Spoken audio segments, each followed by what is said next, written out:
Hi to all. Today's video కేవలం 2 నిమిషాల్లో నూరించే పూతరేకులు. దీనికి కావాల్సినవి జీడిపప్పు, బెల్లం, నెయ్యి, కొంచెం వాటర్. ఇలా పూతరేకులను దగ్గరకు తీసుకుని రేకులని వాటర్తో కొంచెం మనం తడుపుకోవడం వల్ల అవి విరగకుండా ఒక పర్టికులర్ పొజిషన్లో ఉంటాయి.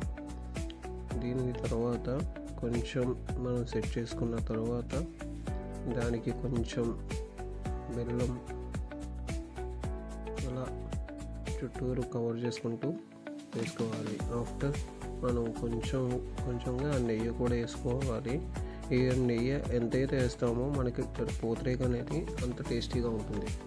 ఆఫ్టర్గా మనం ఈ డ్రై ఫ్రూట్స్ని కూడా వేసుకుని అంతా అయిన తర్వాత ఒక ప్రాపర్ పొజిషన్లో హోల్డ్ చేసుకుంటూ అవి బయటకు రాకుండా మనం చుట్టుకోవాలి. చూస్తున్నారుగా ఎలా చుడుతున్నారో. ఇలా చుట్టుకుంటూ కూడా ఆ పైన కొంచెం మళ్ళీ మనం బెల్లం అలా నెయ్యి కూడా వేయడం వల్ల పూతరేకు అనేది టేస్ట్ నెక్స్ట్ లెవెల్లో ఉంటుంది.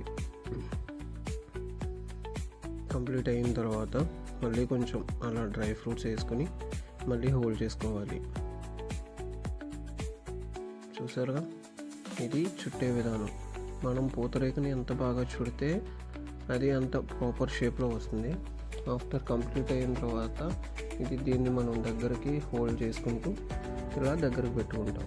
అంతే, సింపుల్గా 2 minutesలో మనం పూతరేకు కంప్లీట్ చేసాం. వీడియో కనుక నచ్చితే లైక్ చేయండి, షేర్ చేయండి, సబ్స్క్రైబ్ చేయండి. బాయ్.